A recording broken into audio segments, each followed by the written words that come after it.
The best way to understand a country is to taste it.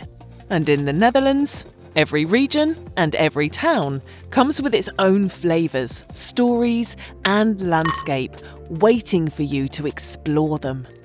So whether you're planning your next city trip, your summer holiday, or a spontaneous weekend away, this episode is your shortcut to the most surprising food experiences the Netherlands has to offer.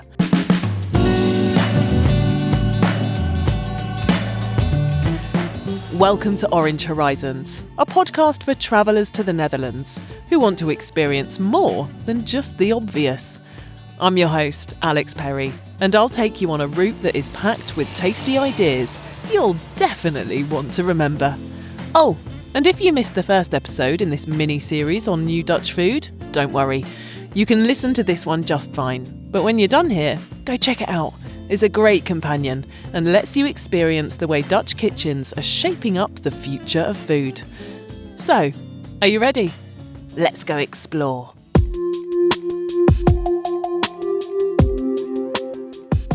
We start in the north, a place of wide skies, quiet roads, and towns that feel like they've been crafted, not built. In Groningen, there's one flavour you can't avoid.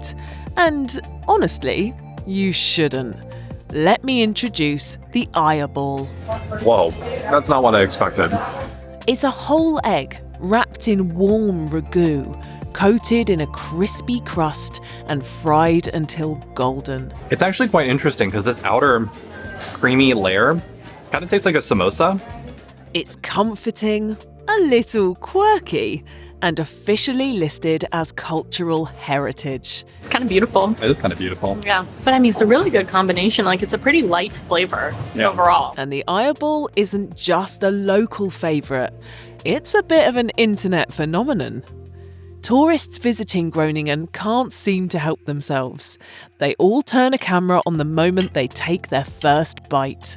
Confusion, excitement, drama. It's all there. Yeah. Not bad.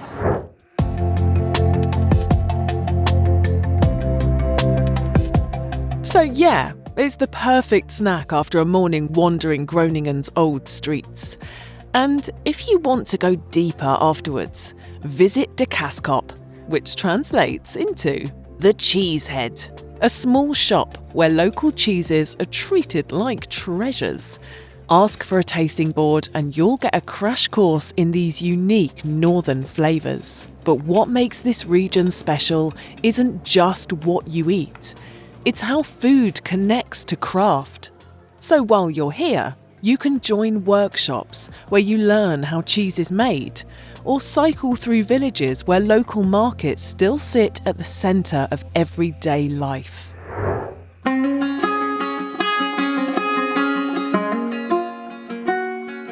And then there's Friesland, a province shaped by water, history, and a quiet sense of pride.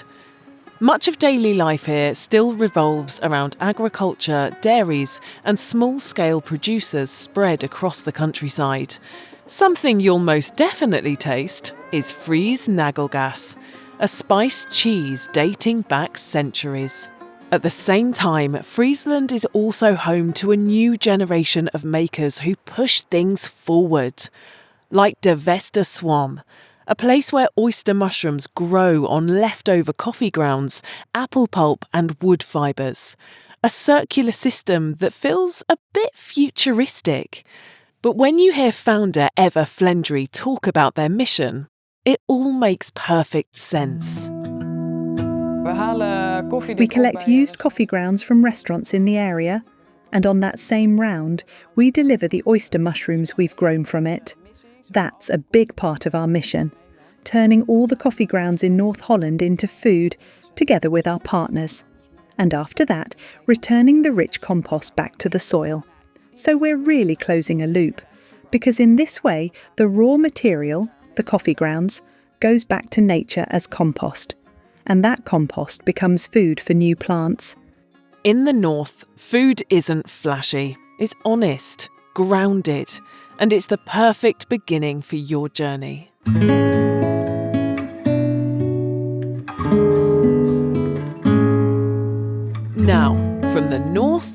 drift into the east, a region where forests stretch wide, villages feel unhurried, and food grows close to the ground.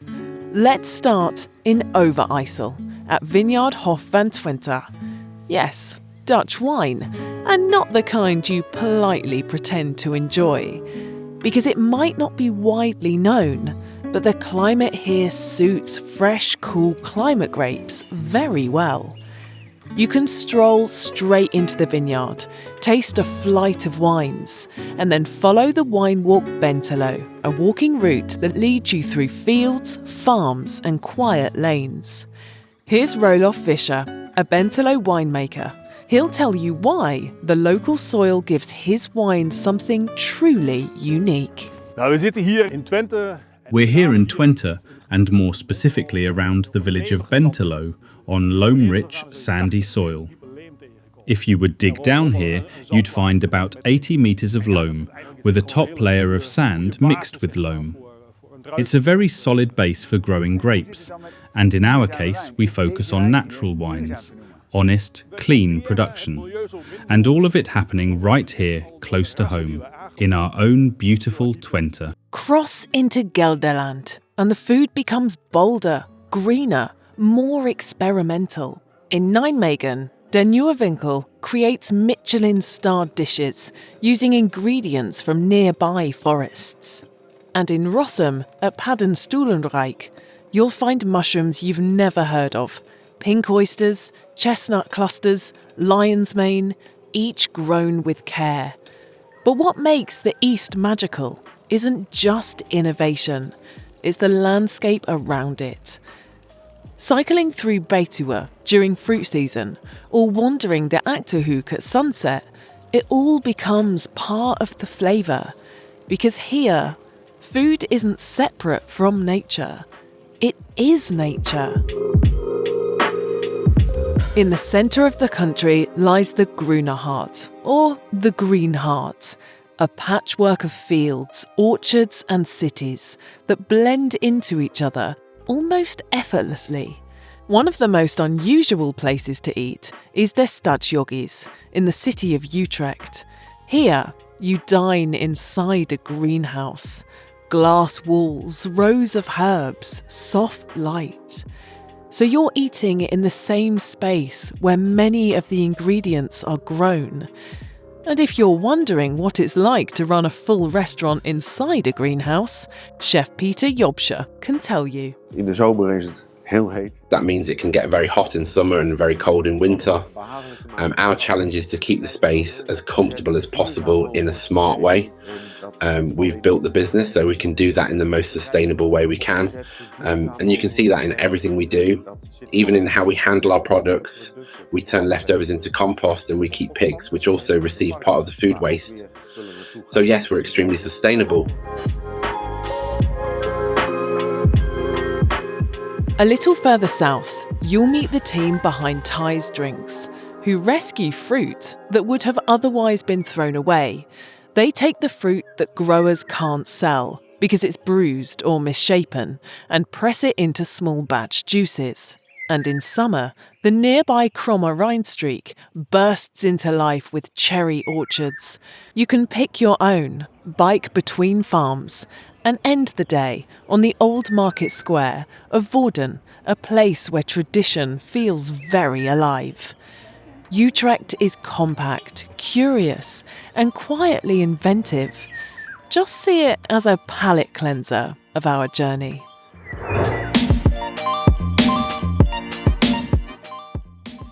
Okay, so now we reach the western edge of the Netherlands, where land meets sea, and food becomes a mix of cultures, craft, and creativity.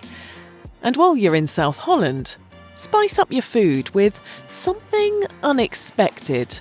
Dutch soy sauce, brewed in Rotterdam, made from soybeans, grown in the small town of Hoeksewaard. A local twist on a global classic. And in Rotterdam's restaurant Tres, fermentation takes centre stage. Vegetables become rich, almost meaty, and the sauces here take weeks to develop. A reminder that flavour doesn't always need fire. Sometimes it just needs a little time.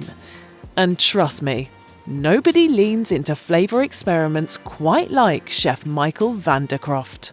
Over here we got a rotovap. It's a vacuum distillation machine. We can distill jalapeno peppers and take all the spiciness out.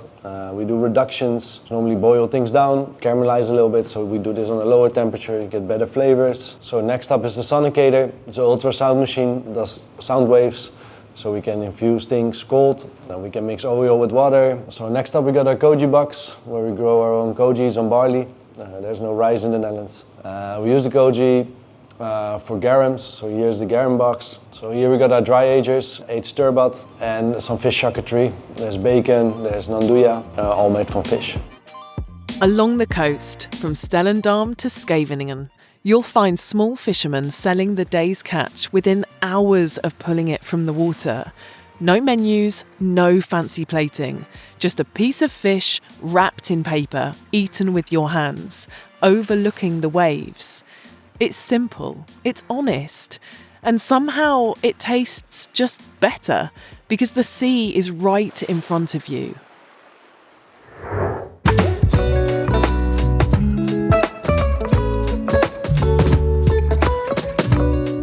And then there's Zeeland, a region shaped by tides and an endless horizon. Food here feels deeply connected to the landscape. And no, I don't mean that in a symbolic way, but literally. In Zeeland, the sea decides what's available. Here, samphire is a staple. Bright green, crunchy, and very salty, trust me. Local chefs in this area use it in salads, on fish, or just toss it in the pan with whatever meal they're cooking, just to add that unique Zeeland flavour. To experience it yourself, just follow the beautiful dikes by car or bike, and you'll pass small shops selling salty vegetables, sea lavender, mussels, oysters, and smoked fish straight from local smokehouses. It's a region where you don't need to search hard for amazing tastes. Most of it is right in front of you. The harbour, the farms, the small eateries. Nothing fancy, just good seafood, prepared the way the locals like it. If you're travelling to the coast, Zeeland is where you linger. It feels like exhaling. Now we head to the south of the Netherlands, where food isn't just something you order, it's part of how people spend time together. Take Brabant, for example. Walk into almost any bakery in the morning and you'll see trays filled with Worstenbroodjes, a soft roll with a warm, spiced filling. People eat it at birthdays, during carnival, or simply with a cup of coffee to start the day. It's not fast food, it's comfort. A small tradition that quietly says, "You're welcome here," which I think is really quite adorable. And if you're looking for something more modern, the region does that too. Places like Fanu take those warm, generous flavours and turn them into plant-based fine dining. This restaurant is tucked away in Bavel, a small village just outside Breda. It feels almost rural, quiet streets, low houses, and then suddenly a restaurant that looks small from the outside but cooks like a big city kitchen. You know what I mean. The kind of place where the chef comes to your table to explain how a local vegetable ended up tasting like something completely new.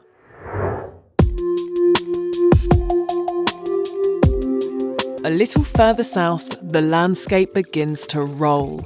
You're in Limburg now, wine country. Here, the experience isn't just the tasting itself, it's the setting. For example, at Wijngaard St. Marines, you can sit outside with a glass of crisp white wine and look straight over the fields towards Germany. The kind of place where you stay longer than planned. And if you're there in the winter or early spring, stop by a local bakery for a nonnefolt, a sweet, twisted pastry eaten mostly around Carnival. Warm, soft, slightly sugary. One of those simple things that makes a cold day feel a lot better.